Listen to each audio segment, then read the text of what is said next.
네, 여러분 안녕하십니까. 한 주간에 또 시작이 됐습니다. 이번 주는 화요일부터 시작이 되네요. 6월 7일 화요일자로 여러분들 찾아왔습니다. 오늘 전해드릴 소식 많이 있고요. 워낙 큰 소식들이 있는데 많은 분들이 이제 뭐 다른 매체를 통해서 이미 연휴 전에 소식을 접했기 때문에 내용들은 알 수 있습니다만 또 저희가 중요한 내용이라 이미 알려진 내용이지만 빠뜨릴 수가 없어서 전해드리겠습니다. 관련 소식 헤드라인부터 전해드리도록 하겠습니다. 자, 격리 의무가 해제가 되고요. 그 다음에 국제선 노선도 이제 슬롯 같은 것들 정상화된다고 정부에서 밝혔습니다. 대략 이제 6월 8일부터 이제 시작이 되는데 실효성에 대해서는 사실 큰 차이는 기존과 큰 차이는 사실 없는 그런 대책들이라고 할 수 있죠. 어떠한 내용들을 담고 있는지 자세히 한번 짚어보고요. 4월 인아웃바운드 통계 수치가 발표됐습니다. 뭐 예상하셨던 바와 같이 아웃바운드가 큰 폭으로 증가를 했다는 소식이 있고요. 그 이제 비스터 컬렉션이라는 그 유럽의 11개 정도 빌리지를 갖고 있는 쇼핑 브랜드가 한국 시장에서 그 첫 선을 보인, 이게 처음 선을 보인 건지 아닌지까지는 제가 정확히 모르겠는데 아무튼 현장 취재 갔다 온 행사 소식 전해드리고요. 호주관광청이 ATE 성공적으로 끝냈죠. 그래서 이제 업계 관계자들 초청해서 파티 열었다는 소식. 아시아나항공이 사이판 취항한 지 30주년이 됐습니다. 한진강은 유럽 전세기 상품을 다시 선보였고요. 일본 입국 대폭 완화에 관련해서 어느 항공사가 가장 수혜를 입을 것인가. 에어부산이 가장 많은 저기가 있었더라고요. 관련 소식 들어와 있고. 티웨이 항공은 팸족 위한 특화 서비스를 실시합니다.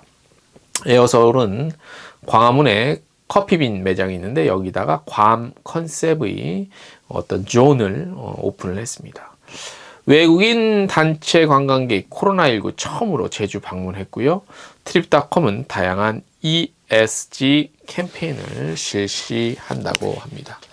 여기까지가 오늘의 헤드라인이었고요. 관련 소식 전해드리도록 하겠습니다. 첫 소식입니다. 6월 8일부터 코로나19 예방 접종 그리고 내국인과 외국인 여부와 관계없이 모든 해외 입국자에 대한 7일간의 격리 의무가 해제되고요. 해외 입국자는 기존과 같이 입국 전과 후에 2회 PCR 검사 실시합니다. 요게 문제입니다. 요게. 그리고 인천국제공항 국제선 운항 역시 6월 8일부터 정상화가 됩니다. 정부는 이 같은 내용의 방역 완화 및 항공 정상화 방안을 공식 발표했습니다. 먼저 격리 의무는 6월 8일 전에 입국한 사람에게도 소급 적용이 되고요. 입국 후 코로나19 음성 확인을 받고 격리 중인 입국자는 8일부로 격리가 해줘야 됩니다. 사실 의미 없어요. 추적하는 게 아니기 때문에. 다만 정부는 전파력이 높은 변이 바이러스 국내 유입이 확인되고 있는 만큼 해외 입국자에 대한 코로나19 검사는 현행 입국 전후에서 2회 유지를 합니다. 이게 문제입니다. 여행업계는 자가격리 해제보다 PCR 검사가 여행 활성화에 장애 요소로 꼽히는 만큼 이번 정부의 조치에 크게 반기지는 않는 모습이 당연하죠. 실효성이 별로 없어. 우리 업계에서는 이 PCR 검사를 없애지 않는 이상 크게 어떤 큰 도움이 없어. 어차피 격리는 추적을 안 하기 때문에 사실은 개인의 양심상에 맡기는 문제이기 때문에 큰 의미, 재질 수단이 없었거든요. 정부는 내국인과 장기 체류 외국인은 자가 및 숙소를 관할하는 보건소 등에서 무료로 검사하도록 하고 관광 등으로 입국하는 단기 체류 외국인에 대해서는 공항검사센터 등에서 조속기 검사, 이거 이제 검사 비용은 자기가 부담해야 됩니다. 조속기 검사하도록 적극 안내하겠다는 그런 방침, 계획을 밝혔습니다. 또한 항공기 탑승 때 음성 확인서를 철저히 확인하고 음성 확인서가 없거나 제출 기준에 미달한 승객은 탑승을 제한해서 국제선 일상 회복에 따라 증가하는 입국객에 대한 철저한 검역 관리 체계를 유지한다는 계획으로 이 역시 기존에 유지해오던 방역 정책과 차이가 없어서 당장 국제관광 활성화에 큰 도움은 되지 못할 것으로 보입니다. 정부는 증가하는 해외 입국객에 대비해서 입국 대기 시간을 단축하고 효율적인 사후 관리가 가능하도록 검역 정보 사전 입력 시스템 Q코드 이용을 항공사 및 여행사 등을 통해 적극 권장한다는 계획이지만 여행업계는 실효성이 없는 PCR 검사 해제가 우선되어야 한다는 입장입니다. 그러니까 우리나라 이런 정책들을 보면요, 요거 풀어주려고 요거를 해. 결국에 문제가 해결이 아니라 그냥 그 자리야. 결국 제자리. 요거 해결해 주려고 뭐 QR, 뭐 PC, 요거 뭐 QR 코드, Q 코드? 그냥 PCR 검사나 이런 것들 어차피 이제는 풀어줘도 큰 문제가 없어요. 없애면 이런 게 다 한 번에 해결되거든. 근데 왜 일을 이런 식으로 하는지 난 도저히 이해가 안 됩니다. 도저히. 축소됐던 인천국제공항의 국제선 운항 역시 8일부터 정상화됩니다. 이것도 그래요. 요거는 이제 뭐 컬럼에 제가 쓸 건데, 예측이 전혀 불가능하잖아.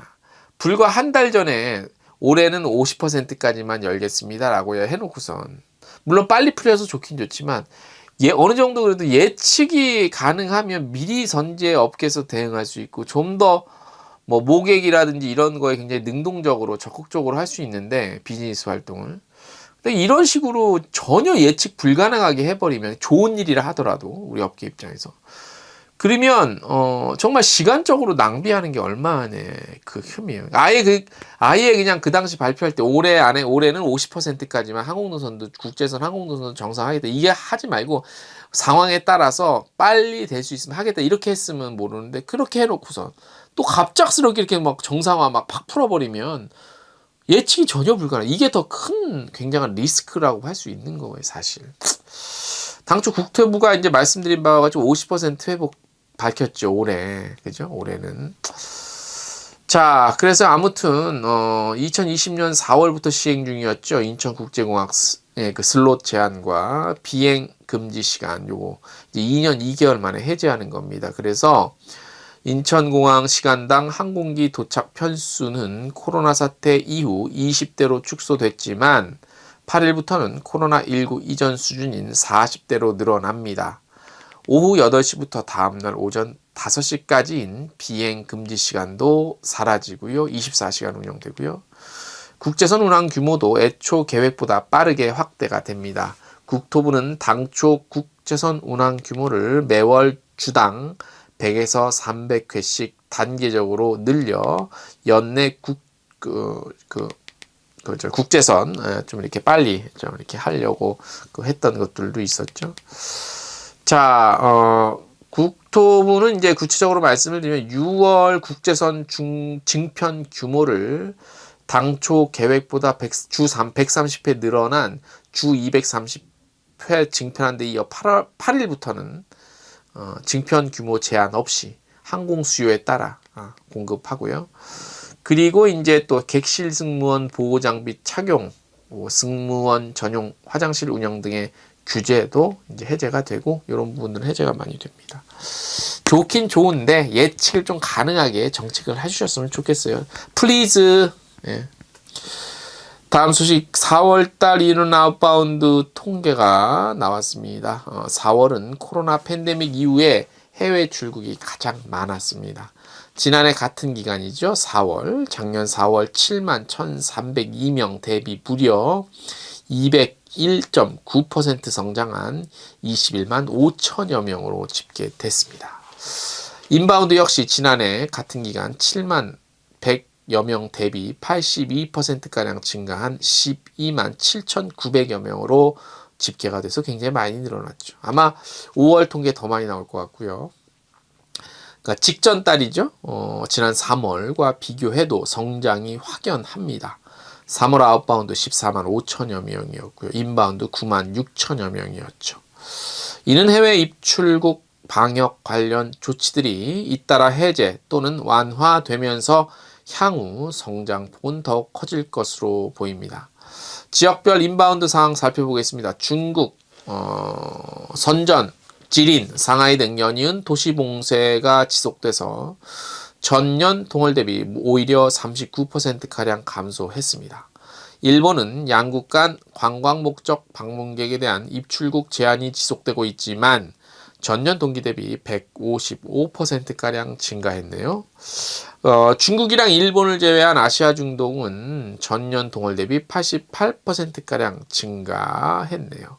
대만도 증가했습니다. 홍콩도 뭐 여러 가지 규제가 좀 있었고 조금씩 풀어지고 있어서 268%가량 증가했고, 뭐 여러 가지 아무튼 대체적으로는 증가했고 중국만 감소했습니다. 중국 어떻게 하려고 그러냐. 자, 그 외 뭐 다른 곳도 뭐 더 증가했습니다. 다음 소식. 자, 여러분들 이제 우리나라 해외에 가면 유럽, 특히 유럽에 이제 주요 아울렛 있잖아요. 그 유명한 아울렛 어디 있지? 갑자기 생각이 안 나네. 자, 근데 있고 여기는 아울렛이 아니라 쇼핑, 그러니까 빌리지야. 일종의 빌리지인데 이제 좀 럭셔리한 브랜드들 많고, 그다음에 개인 취향에 맞는 그런 좀 고품격 서비스가 가능한 곳이 있습니다. 아시는 분은 아실 거예요.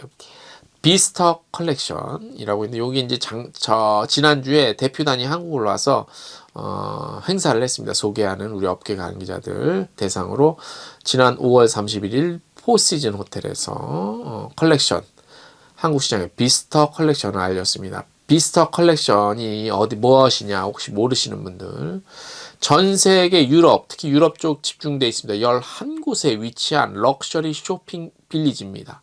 세계적인 쇼핑 브랜드와 파트너십을 갖고 최상의 쇼핑을 준비하고 있습니다. 한 25년 전에 첫 선을 보였어요. 런던 빌리지에 시작으로 지금까지 전 세계 11개 주요 도시에 있고요. 이 위치들은 각 도시에서 1시간 이내에 있기 때문에 굉장히 편리합니다. 자, 11개 주요 도시 어디에 있는지 알려드릴게요. 런던 빌리지, 아일랜드 두블린에 있고요. 그 다음에 벨기에 브뤼셀에 있고요. 파리에 있고요. 파리는 유명하죠. 나빌레 빌리지. 그 다음에 바르셀로나 있고, 마드리드 있고요. 프랑크푸르트, 미넨, 이탈리아의 볼로냐, 그 다음에 중국 상하이와 수저우에 이렇게 여러 개 있습니다. 빌리지 내에서는요, 쇼핑은 물론 세계적으로 유명한 파인 다이닝과 호화로운 현지 음식이 오감을 자극하는 동시에 편안한 쇼핑을 위해 엄선된 럭셔리 서비스도 이용할 수 있습니다. 브랜드는 대부분 럭셔리 브랜드로 1,300개 이상 브랜드, 부티크 만나보실 수 있습니다. 뭐 기존에 알고 있던 럭셔리 명품 브랜드, 그 다음에 뭐 발리, 발망, 더닐, 마놀로 블라그닉, 오스카 드라젠, 렌타 등 이런 것들 이렇게 주요 있다는 거 아시면 되고요. 무엇보다 말씀드린 바가 저희 가장 큰 특징은 각 개인에게 최적화된 퍼스널 쇼퍼 서비스가 주목할 만합니다. 비스터 컬렉션 전문 스타일리스트입니다. 있어요. 퍼스널 쇼퍼가 각 한 사람 한 사람 개인의 맞춤형 쇼핑 서비스를 제공해 주고 있습니다. 전문 스타일리스트가. 그래서 전문 쇼퍼들 역시 고객들이 스마트한 쇼핑을 할 수 있도록 최선의 준비를 하고 있습니다. 자, 비스터 컬렉션은 향후 한국 여행업계와 지속적인 협업을 통해 새로운 비즈니스 모델을 만들어 나가겠다고 합니다. 궁금하신 분들 컬렉션이 저희 관련 기사 보면 링크 걸어놨거든요. 거기 들어가 보시면 되고, 요거는 지금 일단 행사 한국 준비를 아비아랩스에서 했어요. 그래서 아비아랩스에서 이거를 지금 한국 한국 시장에서의 역할을 어디까지 하는지까지는 제가 그거까지는 잘은 모르겠으나, 제가 직접 취재를 가지 않거든요. 우리 기자가 가서 그거는 모르겠는데, 아무튼 아비아랩스에서 이번 행사 같은 경우는 그거 좀 역할을 했다, 이렇게 좀 전해드리겠습니다. 간단한 소식입니다. 호주 관광교육전 AT죠. 지난 5월 16일부터 18일까지 시드니에서 대면 행사 마쳤고, 이후에 5월 24일부터 5월 26일까지도 온라인으로 같이 진행됐습니다. 그래서 하이브리드 형태로 진행됐고요. 코로나19에 뭐 제스타라든지 퀀타스 항공이라든지 호주 수요 굉장히 기대가 되는 시장 중에 하나죠. 그래서 이번에는 이제 한 우리나라 현지에 간 인원이 한 30여 명 된다고 그래요. 그래서 성공적으로 맞춰서 호주관광청 한국사무소가 지난 5월 31일 서울 드래곤시티 루프탑 스카이비치에서 작년과 똑같이 우리 이제 업계 관계자들 초청해서 관련한 디너 파티를 열었습니다. 오래간만에 또 얼굴도 보고 그렇게 좋은 시간을 가졌습니다. 내년에도 성공적으로 열렸으면 좋겠습니다. 다음 소식, 지난 5월 27일이죠. 요게가 그 아시아나항공이 사이판 운항 30주년이 됐대요. 그래서 굉장히 의미가 있죠. 그죠? 또 이제 사이판은 또 트래블 버블 같이 또 했었기도 하고, 그죠? 그래서 현재 매주 수요일, 토요일 주 2회 사이판 운항 중이죠. 30년 전에 1992년 5월, 정확히 말하면 5월 27일 첫 비행기를 띄웠대요. 사이판에. 그래서 사이판 운항의 어떤 여행시장의 아시아나항공의 역할이 굉장히 컸다. 이렇게 좀 볼 수 있고요. 그래서 이제 관련한 또 이벤트도 아시아나항공에서 하고 있다고 하니까 관심 있으신 분들 이벤트 찾아보시고 많은 혜택 좀 누리셨으면 좋겠습니다. 다음 소식. 한진강항이 오는 9월 초에 그리스 아테네로 떠나는 대한항공 단독 직항 전세기 상품 출시했습니다. 한진은 2016년과 2019년 단독으로 대한항공 직항 전세기를 경험한 바 있죠. 이번 아태기 전세기는 9월 9일부터 총 4회 운영되고요. 기존 7박 9일 패턴에서 8박 10일 패턴도 일정이 구성이 되어 있습니다. 한진의 대한항공 아테네 직항 전세기 상품은 그리스 관광 명소인 아테네, 고린도, 마테오라, 델피, 크레타뿐만이 아니라 아름다운 성까지 한 번에 볼 수 있는 프리미엄 품격 상품이라고 합니다. 그리고 셀레스타일 크루즈를 탑승하는 상품이래요. 그래서 조금 괜찮은 품격이 좀 있는 상품입니다. 특히 오랜만에 재개된 전세기니만큼 그 업계 최초로 기존과는 차별화된 관광지를 추가하여 신상품을 출시했다고 하네요. 좋은 결과 있었으면 좋겠습니다. 아무래도 한진은 뭐 대한항공 끼고 하니까 이런 상품 끓이기에 비교적 다른 여행사보다는 유리한 점은 있죠. 그죠? 가족, 또 하나의 가족. 자, 오늘 저희가 준비한 소식은 여기까지입니다. 이제 날씨가 슬슬 여름 날씨가 이제 본격적으로 시작이 된 것 같습니다. 제 건강 잘 챙기시고요. 이번 주 월요일 날 연휴여서 조금 부담 없이 또 출발해 봅니다. 한 주 또 열심히 살아보겠습니다. 오늘 저희가 준비한 소식은 여기까지입니다.